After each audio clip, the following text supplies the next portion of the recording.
So at 13, you experienced mental health issues at the age of 13. Yeah, I felt like I did. Yes, I did. I felt like everything that I knew was gone, and I was trying to get it back, and I didn't know how. Trying to see the world through your eyes. You so blinded by your love, you can't even see what's right in front of you. Yeah, you think you know me? Shit, I don't even know myself. The one thing I know, this life ain't easy. I've been getting that check, ain't you ain't. Hello, my name is Charlotte, and I want to start this podcast that I have going. It's going to be Talk with Charlotte and Shana. We want to talk about mental health, suicide, and any other kind of mental problems that people are going through today. And this is about real people. We're not talking about superstars, people that got money and that you see on TV, that you hear their stories, you don't know whether they're true or not. You're going to hear a story about a lady that's life was set, but it went the other way. It's called A Life That She Chose Not to Choose. Talking about trying to commit suicide, how the depression came about. I just wanted to, put this out here and let everybody know that this is real and you can talk about it. This is nothing to be ashamed about. My name is Charlotte, and then I have a guest. Her name is Shana. You may see her, and you may not. We'll see. Anyway, like I said, these are the things we will be talking about. And if you have anything you need for me to talk about later on, you can leave comments, or you can have me talk about something different. We can do anything you want to do. But at this point, I just want to get this out of the way. This is something that I've been going through for a long time in my life, and I've always wanted to do this. So here it is. This is what helps me with my therapy. Talking to her, she's able to ask me questions to where I can explain to you what's going on with me, just in case I don't catch all the bases of what you need to know about somebody suffering from depression and trying to commit suicide and why they are at that point. So this is Shana. Your co-host. My co-host. Not co-worker. Okay, excuse her. Excuse you. She's something else. As I said, y'all may see her. I'm going to tell you a secret about her in a minute, though. Okay? The reason why you don't see her now. You tell her that. I don't care. Let's go with this. Here she is. Oh, goodness, Charlotte. So, Charlotte, can you tell me your background with mental health issues? Like, where did it stem from? Moving. I come from New York, and my mother just upped and moved us here to the South. And when you take a child out of their environment that they're so used to, it does something to them. So I wouldn't recommend a person to do that until a child is a certain age, at least a teenager, before you uproot them and bring them somewhere where nobody knows you. And it's just me. I never fit in anyway, so it was really hard for me. I have 8 siblings. They got along good. It was a smooth transition for them, but it was not for me. It was just hard. So that triggered something in you when y'all moved? Yeah. It brought a sadness when we moved here. It really did. It just brought me down to the point where I lost everything that I knew and loved. It was all gone, and I was never going to see it again. And it just... You couldn't go visit? We did. We visited, but it's not the same because a time comes when you got to leave. So how old were you? When we first got here, I was 13. 13? You was a teenager. Not really. I was still a child. I don't know. People always make it seem like when you turn a certain age that you're mature for that, but I was not like that. It was just me. It was always, my mind was set to be somewhere else, and it just didn't do me any good to be moved at that point. So at 13, you experienced mental health issues at the age of 13. Yeah, I felt like I did. Yes, I did. I felt like everything that I knew was gone, and I was trying to get it back, and I didn't know how. So when did you realize that you had a problem with mental health? I realized that when I got pregnant with my son. And how old were you when you got pregnant with your son? 16. 16. Yes, and that triggered something in me because before then I had colleges already looking at me because I ran track, I played volleyball, and I played softball. So I already had my life, like I said, my life was set for me at that point. But then when this happened, it just pushed me back, and my mind wasn't as strong as it should have been to be able to cope with what was going on. And I didn't have anybody in my corner to say, okay, we're going to help her and we're going to solve this problem, without making another problem. But it didn't happen that way. So at 13, you moved from New York to the South. Right. By 16, you was pregnant. Right. You ain't have no problem meeting nobody, did you? I was cute.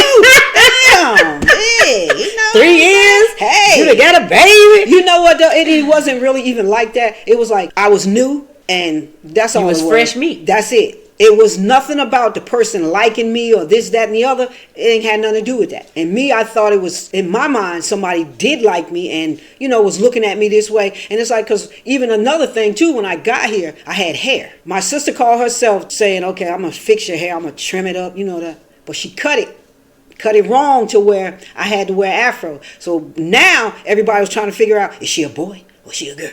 Is she a boy? Is she a girl? So then you had to deal with that too? I had to deal with that too. It was one thing on top of another. And it's just, I caught hell in the South. Because of your hair? Because of my hair. People are so into hair. Hair does not make a person. Because if it did, I would have let my hair grow back. I'm old now. My hair been like this since I was 13 years old. And now everywhere you go, somebody trying to fight my shit. You know what I'm saying?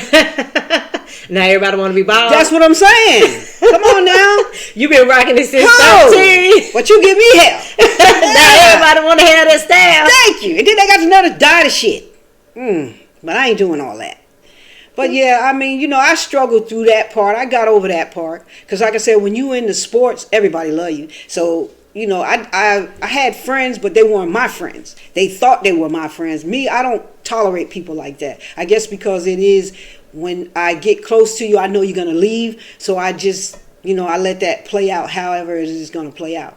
So I got pregnant with my son. I had him, but my mother did not give me a chance to say, hey, go back to school, do this, do that. I had to wait for my grandmother to come. But by then, a year had passed. And my mind was screwed. I was cut my wrist twice. This was after you had your son? Afterwards. So it was hard because I wanted to do something else. But I did not have the support to do that. And I couldn't talk to anybody. Like I say, people think because you got a big family, you're all this. No, we wasn't close like that. We were close like, because we were family, sisters, brothers, but not close enough to say, okay, look, let's talk. I'm going to help you do this. I'm going to, we're going to figure out something so you can move on. It was hard. But what made your village didn't come together. Right. Because it takes a village to raise a child. It do. Until my grandmother came along. Then, boom, there it was. I could go back to school. But by then, my mind wasn't set to do what it was I had. I just felt like I lost everything. So now I'm in depression now, and it wasn't no coming out of that. And my grandmother did see it. She knew she couldn't help me, so one day she came to me. She said, look, I know I can't help you, but I can help you. She gave me a bunch of pencils and notebooks, and I've been writing ever since. It helped me a lot, but it still did not get me to where I needed to be. It did help in a sense that I can write down all my pain and all my suffering that I felt I was going through when nobody was there for me. And that's why I say, if anybody has somebody, you need to talk to that person. You need to say, hey, look, this is what's going on with me. But it didn't matter. And my mother didn't realize what was going on to me. She did find out one thing. When I did run track, I used to eat a certain amount, and I would eat a color. And when I would get to that color, then I knew it was time to stop throwing up. A color? Yeah. So you was what they call bulimic? Yeah. And the only reason why she found that out is because when I had to go to the doctor, he told her to look at my hand. See, when you put your hand in your mouth, you bite down, and it helps you throw up. And that's what I was doing. I was doing it for years. And that was before you got pregnant? Yeah, before and after.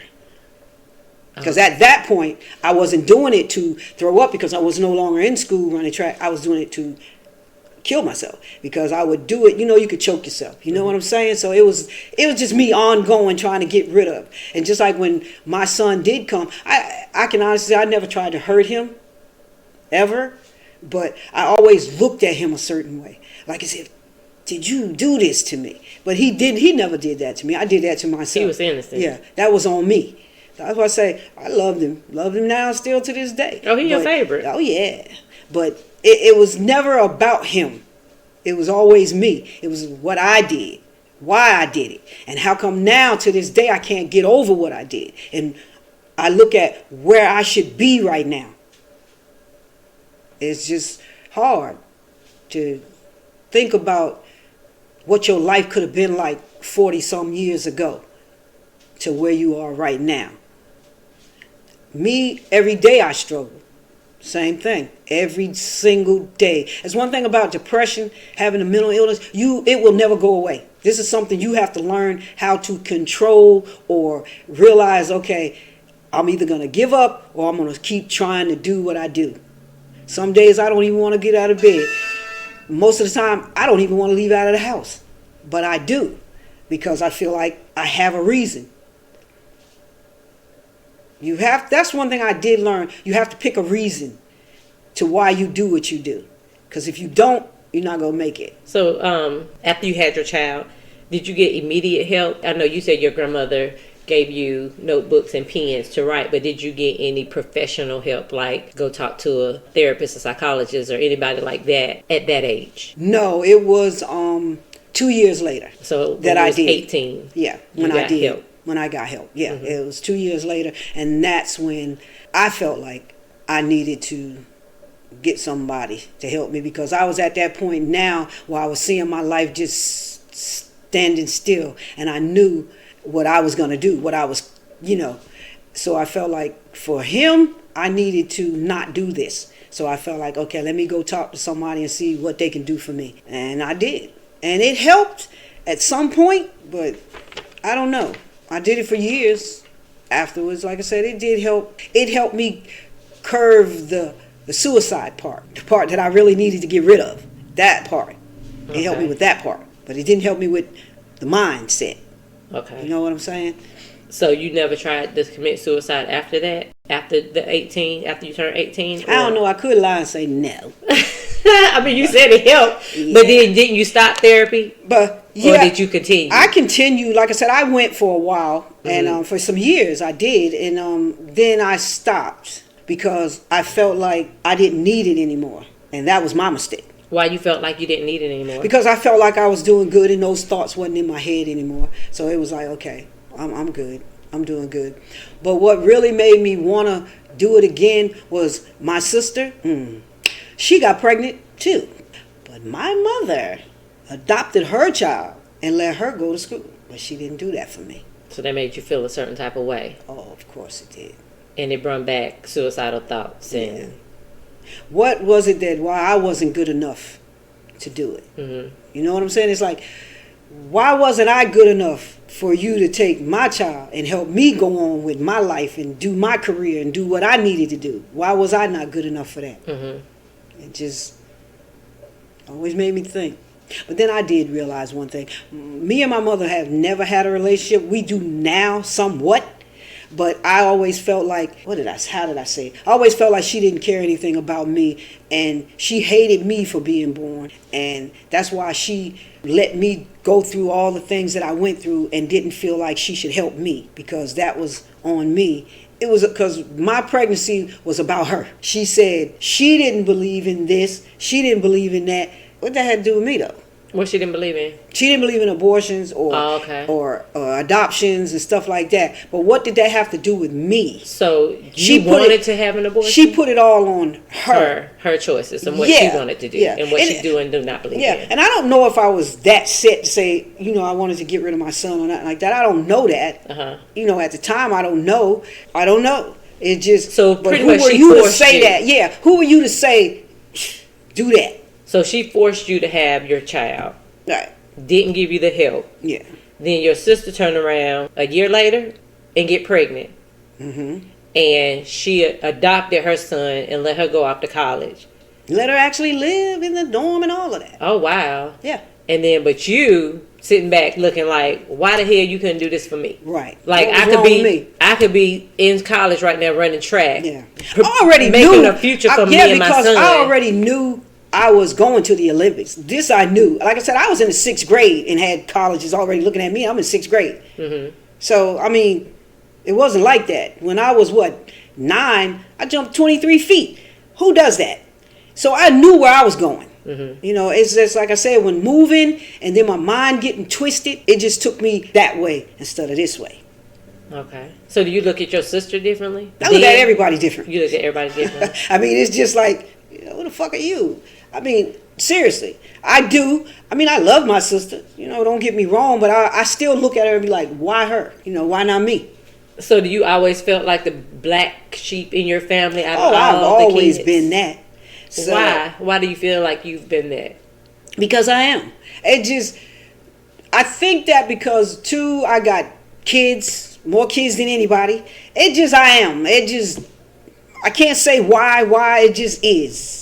But you didn't have kids when you felt that way. You were a teenager and you said you felt like you was an outcast in your family. Yeah, well, I guess because, like I said, it was a lot of us. Everybody older than me except one. I got a brother, Taco Bell. He younger than me. So... Why you got him Taco Bell? That's his name. But anyway, yeah, so, and it was like, she didn't have anything to give to me. But then when he came, it was all good. It was like, So you think she favored her boys over her girls? No, because the other ones went. My sister is her favorite. It's her favorite. Oh yeah. Oh wow. Oh yeah. Oh wow. Oh yeah. Interesting. Yep. Truly. Okay. That's what it is. So just that was a brief overview of your introduction to mental health issues, suicidal issues. So what do you want people, your listeners, to get out of this podcast? What do you think you can pour into them to help them with their issues? If anybody needed, somebody to talk to, I feel like I can help. If you going through the same things that somebody else, or you have experienced, similar problems, it's easy to talk to somebody that know what you're going through, because you have people looking at you like, like you crazy, or oh, you'll be all right, you'll get over that. That's not how it works. But if you come to a person that's going through what you can go through, you can help each other solve all of that. I mean, it's never going to go away, but you can help it. You can help control. You can help say, okay, well, I can do this, or we can do this. Talking always helps. Always. Because then people know where you're at. They know where your mindset.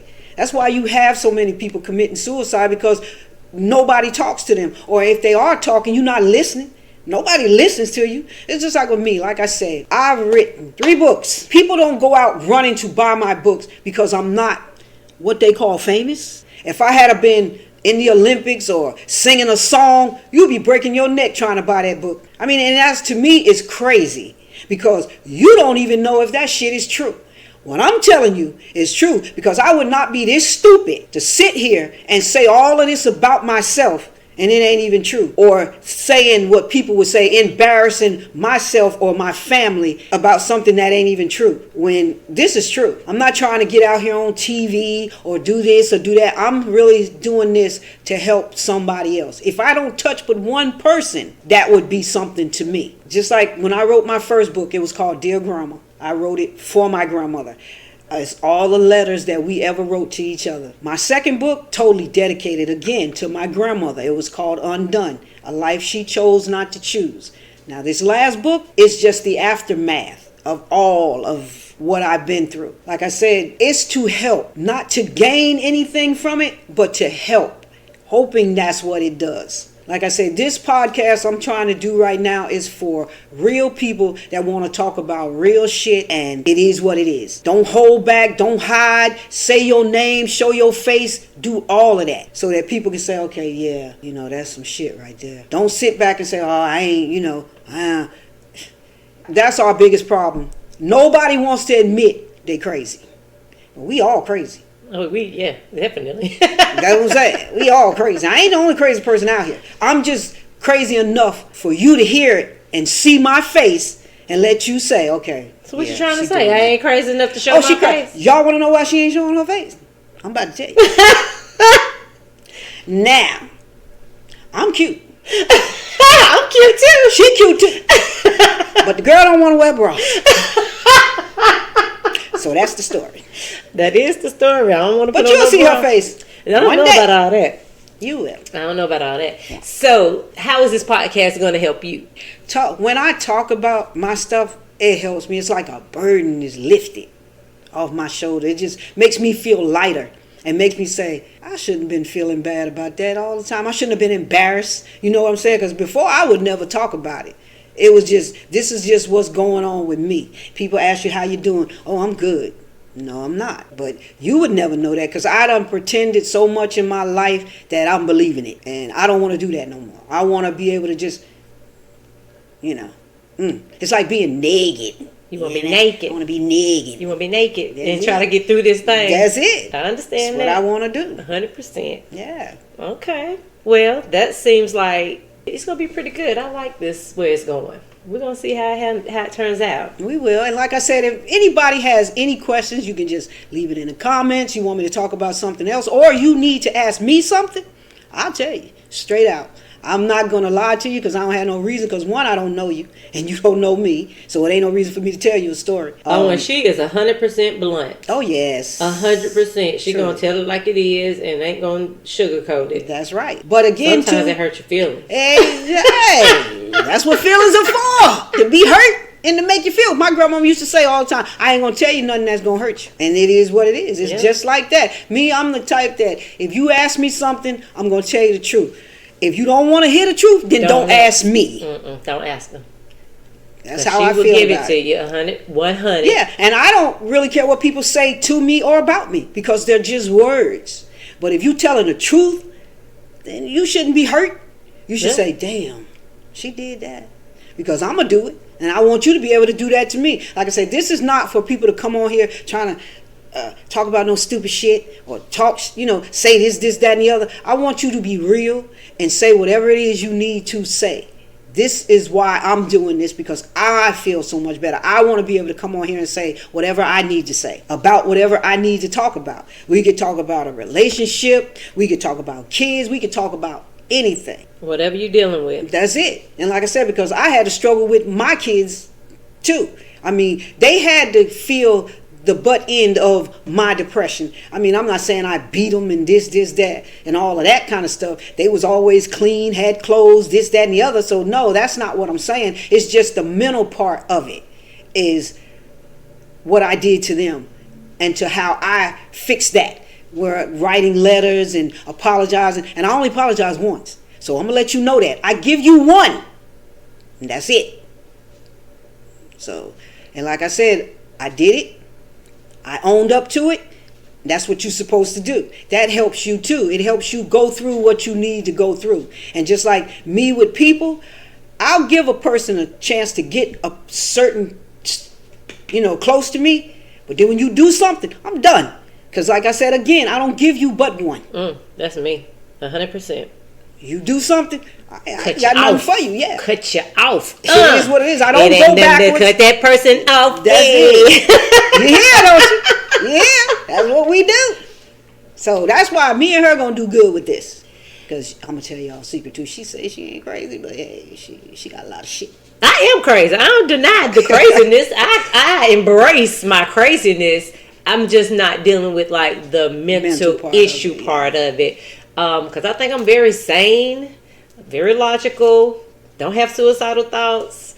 But, I have issues now. Don't get me wrong. I have issues. Like, I don't trust nobody. That's an issue. Yeah. You know what I'm saying? I don't trust people. I don't let people get close to me. That's an issue. Like, it may not be to the extent of, I'm always thinking about stuff or I'm wanting to hurt myself. No, but I think everybody has mental illness. Yeah. It's just they're on different levels. Right. And mine is not severe where yours is. So it's like we're on two different playing fields. But we can relate. And that's what's going to make this good. That's why when I thought of this, I said, okay, Shana would be my best bet. And it's always good to have somebody like that with you. You know what I'm saying? When you're talking about stuff. Because she got things she can talk about. I have things I can talk. And it all goes together. Because like you said, it's all a mental thing. Mm-hmm. When you think about it. One is severe and one is just there. So it's a good thing when you can bring it all together and have a good time with it and some sad times with it. It could be a time when I'm on here and I might cry. You ain't gonna have me crying. I'm not a vulnerable chick, honey. Look at her. Yo, we got to see her. Nobody. But, I mean, it's gonna be all good. And that's what we trying to do here. We trying to do something good for people out here that don't have nobody or a person that can't afford to go to therapy because it costs money to go to therapy. And now a lot of insurances will not pay for it. Mm-hmm. So especially when you want a good one, right? They'll pay for them little rinky-dink, the ones that you know. Yeah, the ones that ain't even telling ain't you nothing. good. Because I did have this one lady who she was forever looking at her watch because she wanted to go smoke a damn cigarette.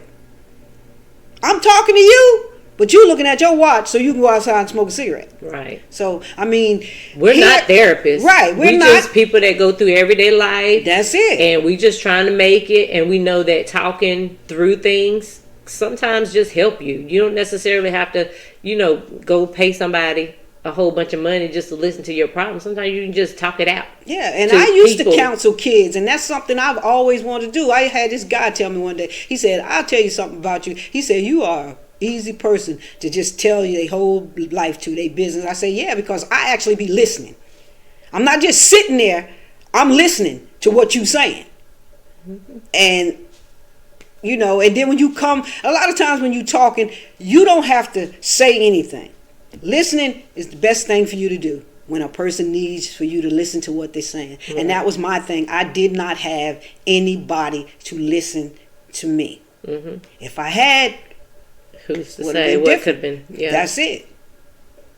I say it all the time. Like I said, my biggest thing now, like I said, the only thing I got to get over now is stop worrying about what could have been. That's the hardest thing for a person that suffers with depression can do, is to stop thinking about what they could have done. Right, and now you need to forge a path that's gonna fulfill you for the rest of your journey here on this earth. So that's what we're doing. This podcast is your new journey to keep you from thinking about your old path. Okay. Don't be looking like that. I'm just saying. This is something that you have a desire to do. Yeah. So we're going to do it. And it's going to help you take your mind off where it went wrong and maybe line it up to, okay, maybe my life turning out to be pretty decent now. Because you helping people. And this is for men too. This is just not for kids or women. This is also for men too that are struggling, that's going through mental illness or going through abusive relationship and you don't want to tell. Oh yeah, men deal with it just as much as women. If you feel like it's something you need to do, you can come on here too.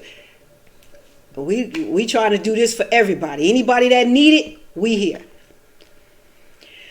Well, that sounds like a good ending. So we're going to go ahead and wrap this up. And if you guys want to get in contact with us, just leave comments in the comment section. If you have questions, you can ask questions there, or we'll put the email address, Charlotte's email address, yes, in the bio. So if you wanted to send her an email just to have like a sidebar or whatever, feel free to do that. She'll be monitoring that email address for any feedback or questions that you guys may have. So we're going to drop our podcast on Wednesdays. Every Wednesday we'll drop a new podcast. And we look forward to hearing from you guys, having some special guests on, all kinds of things we want to do with this podcast. But we do want to have your feedback on, what we can do that can help you move forward with your mental health issues. Any closing remarks? I look crazy right now, so if y'all do leave comments, don't talk about how crazy I'm looking right now, because you look just fine, Charlotte. I'm nervous. You cute, but you cute though. Yeah. You cute though. Nobody will know how old you are. I can tell you that much. True. But nah, seriously though, this is a serious subject that we are talking about. Like I said, if anybody has anything they want to say or talk to me about it, I will leave my email in there, or either you can just come on when we're on, because maybe one day we will do live, and maybe one day Shana will have a bra on. She can be on here too. But either way, it was nice talking to you. Deuces. Yeah. Till next time. Help me look what you can do and look what you been through. Yeah, you put yourself through it, but don't let it get the best of you. Come up a better person. Show the people you love you getting the opposite or worse. Show the people that hate you, you gon' get there first. Your past is bad, but the past is past. Gotta get past that shit first. And once you open up, just see the world for what it is and work. Stack your money, get your bread, respect yourself and learn your worth. Learn to take some no's, but never take a no, cause you know your worth. You bad as hell in school, but you get way more than you deserve. Just make your future what you want. hope instead of dwelling on your hurt. But as hell in school, I watched my mama cry. Never knew my pops was the type to cry. Ever felt like the biggest disappointment of somebody else's life, but try to make yourself a better person. Show your peoples that you could do better. They still looked at you like you getting worse. So you took every shot to show you better.